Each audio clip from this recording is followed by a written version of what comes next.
Something must have been in the water when Disney was casting the Princess Diaries, as so many members of the cast, old and young, have gone on to achieve legendary status in the entertainment industry.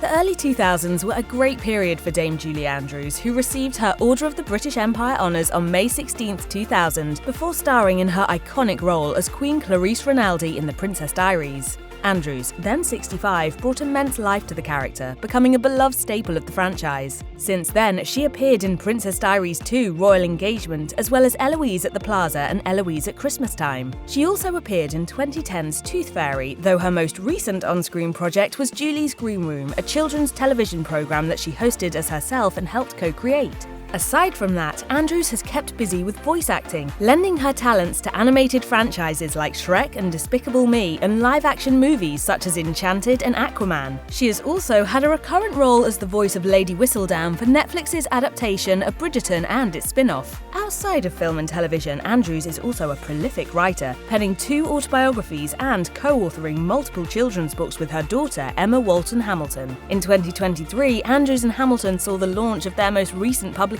The Enchanted Symphony, and their next project, Waiting in the Wings, is already slated for release on April 30th, 2024. In an interview with Access Hollywood in December 2022, Andrews addressed the possibility of her return to the 3rd installment of The Princess Diaries, saying that while it was briefly discussed after the release of Princess Diaries 2, nothing has come of it since. And I'm that much older, and Annie, the princess of the Queen, is so much older. As disappointing as this news is, at 87 years old, we can probably agree that Julie Andrews has earned herself a break, and we should just be glad we have the first 2 movies to look back on. After getting her first big-screen role as Princess Mia Thermopolis, Anne Hathaway's career blew up. Though the first few projects she starred in after The Princess Diaries saw only mild to moderate success, things picked up quickly after the second installment was released. She went on to star in many popular films spanning a variety of genres, including The Devil Wears Prada, Love and Other Drugs, Les Miserables, Interstellar, Ocean's 8, and more, all while parenting her 2 children. In recent years, she has been gaining a lot of positive publicity for her new style. Talking about it to Vogue, she said, "I think for a long time I thought that I could only have one. I felt really lost because I didn't know what that was until I realised I have so many styles, and once I realised that, then I felt like something clicked." This shift has seemingly worked out in her favour, with Hathaway getting featured in an ad for the luxury fashion brand Bulgari and becoming an ambassador for Shiseido. Hathaway has also kept her acting career alive and has 2 movies releasing in 2023. Eileen, a psychological thriller based on a novel of the same name by Ottessa Moshfegh, saw its debut at the Sundance Film Festival in January 2023 and is slated for a limited theatrical release within the US in December. She Came to Me, a romantic comedy in which she stars alongside Peter Dinklage, opened October 2023. For fans of The Princess Diaries, Héctor Elizondo is known for his beloved role as Queen Clarice's stoic and loyal companion, Jo. With more than 150 acting and voice acting credits to his name, though, Jo is far from the only role he's known for. Elizondo may be best known for his recurring role as Dr. Nevin in the TV show Monk, and he's set to reprise his role in the upcoming sequel, Mr. Monk's Last Case. Elizondo has kept his film career going well past the early 2000s, appearing in films like 2021's Music and 2016's Mother's Day. He also voiced Roma in the Season 2 premiere of Star Wars: The Bad Batch. His performance in the animated series has prompted fans to request his appearance in one of Disney's live-action shows for the franchise, such as Ahsoka. Now, if you'll excuse me, some of us have work to do. Despite being cast in a fair amount of projects since her role as Lily Moscovitz in The Princess Diaries, Heather Matarazzo hasn't quite gotten the same traction as some of her co-stars. In fact, she is one of the many actors to join the SAG-AFTRA strike. The actor took to X, formerly known as Twitter, to share her experience with struggling to earn a livable wage as a working-class actor. She wrote, "I've given my life to acting for over 30 years and I'm done struggling just to survive."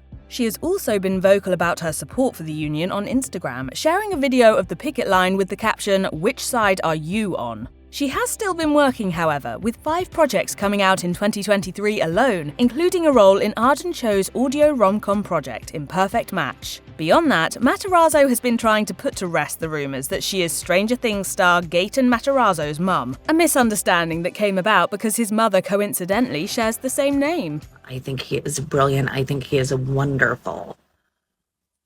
But I cannot claim him as my son.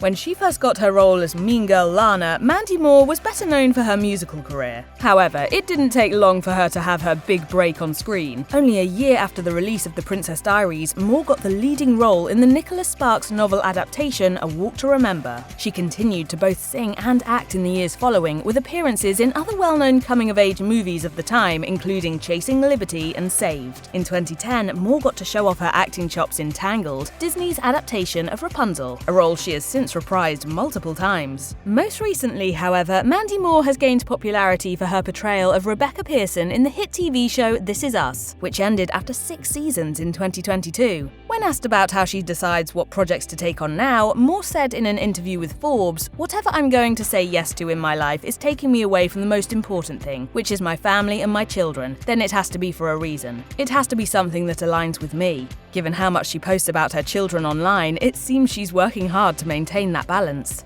If you only know her as Princess Mia's quirky hippie mother, you may not be aware that Caroline Goodall is actually British. Over the past 2 decades, she has worked on many projects in the UK, including a recurring role in Starz' historical miniseries The White Queen and The White Princess. Other notable acting projects include her part in The Dressmaker alongside Kate Winslet, as well as an appearance in Netflix's The Crown. However, Goodall has also taken a foray into writing screenplays, such as 2020's The Bay of Silence, in which she also starred. In an interview with The Upcoming, Goodall credits her work in Steven Spielberg's Hook and Schindler's List with being, quote, movie masterclasses, recalling that the esteemed director even let her sit behind the camera during shoots from time to time. She explained, "I just love every aspect of movie making. With Hook, I would hang out with the design department, with props, and I would be reading Tinkerbell's lines off when we were doing green screen with Robin Williams, who was maybe hanging off a wire." When The Princess Diaries 2 Royal Engagement went into production, it broke the hearts of many fans to learn that Robert Schwartzman would not be reprising his role as Michael Moskowitz. At the time, Schwartzman was touring with his band, Rooney, and was written out of the sequel due to scheduling conflicts. Rooney went on a hiatus in the early 2010s, returning with a new album in 2016, and though they haven't released much since, the band was still touring in 2022. Schwartzman also took the occasional film role in the past 2 decades, but in recent years, his passion has shifted into filmmaking. Schwartzman explained to Talkhouse, "I wanted to be a filmmaker even before I started making music. I think music really helped shape who I am as a filmmaker and gave me tools and perspectives that I wouldn't have had otherwise." In 2023, he directed Hung Up on a Dream, a documentary about British classic band The Zombies, and The Good Half, a movie starring David Arquette, Nick Jonas and Brittany Snow. It premiered at 2023's Tribeca Film Festival and has yet to receive a public release date. Callum Blue got his part as Andrew Jacobi, one of Mia's love interests in The Princess Diaries 2 Royal Engagement, while he was working on the cult favourite TV show Dead Like Me. After those performances, he went on to have recurring roles in popular shows like The Tudors and Smallville, as well as a variety of other movie and TV projects. However, it may come as a surprise that during this time, Blue also joined an actual cult. In an episode of E! True Hollywood Story, he explained that he turned to NXIVM because he was struggling with the traumatic loss of his father to suicide. Having met NXIVM cult member Alison Mack on the set of Smallville and caught in the chaotic nature of working in Hollywood, Blue saw the institution as having the guidance he needed. Fortunately, his experience with NXIVM didn't last very long, as he lost his interest in its teachings after just 5 days. Blue has continued to act, and in 2023, he starred opposite the Princess Diaries co-star Heather Matarazzo in his directorial debut, a short film titled Paint. Like some of his other co-stars, Chris Pine's role in The Princess Diaries 2 Royal Engagement was his first big foray into Hollywood. In it, he played Lord Nicholas Devereux, Mia's other duplicitous love interest. Your Majesty, the pleasure is all mine. Since his performance on the Disney classic, he has enjoyed a successful career in film, including his big break as Captain James T. Kirk in Star Trek and its sequels. Pine has also showcased his vocal talents more than once, starring in the film adaptation of the musical Into the Woods and appearing as a human bard in Dungeons & Dragons: Honor Among Thieves. In 2022, he was caught in some controversy surrounding the press around Don't Worry Darling, after people began speculating whether or not his co-star Harry Styles spat on him when they were promoting the film's release at the Venice Film Festival. However, after being asked about it by Esquire, Pine finally cleared these rumors up for good. He didn't spit on me. I think what he said is he leaned down and I think he said, "It's just words, isn't it?"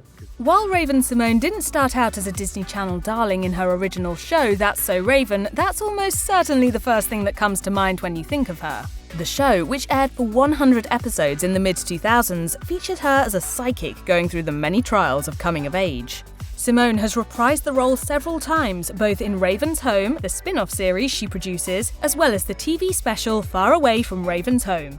She was also part of other iconic Disney productions at the time, including Xenon, Girl of the 21st Century, and the first two The Cheetah Girls movies. Beyond that, Raven has stayed busy with voice acting and has even made some cameos as herself over the years. She's also gotten an associate's degree, co-hosted The View, starred in a Broadway production of Sister Act, and has been working on a podcast alongside her wife. Talking about her experience with coming out to Vanity Fair, she said, "I feel freer, I feel better, I don't feel like I'm lying in interviews." You might remember Larry Miller fondly in his role as Paolo, the famous hairdresser and stylist who outs Mia Thermopolis as a princess in the first installment of The Princess Diaries. You may also know him as the dad in 10 Things I Hate About You, the 1999 modern coming-of-age adaptation of Shakespeare's Taming of the Shrew. The actor and comedian, however, has had a very prolific career since first starting out in Hollywood in the 80s, starring in more than 100 movies and shows. In 2013, he suffered a brain injury and went into a coma after falling and hitting his head. According to ABC News, Miller spent over a month in intensive care at the UCLA Medical Center but had a good prognosis and eventually returned to work. After his injury, Miller returned to acting, including a recurring role as Ed Slater in NCIS 8 years after his original appearance. He also kept up with his podcast, The Larry Miller Show, until its last episode aired in December 2020. Since then, however, Miller seems to be taking a well-deserved hiatus.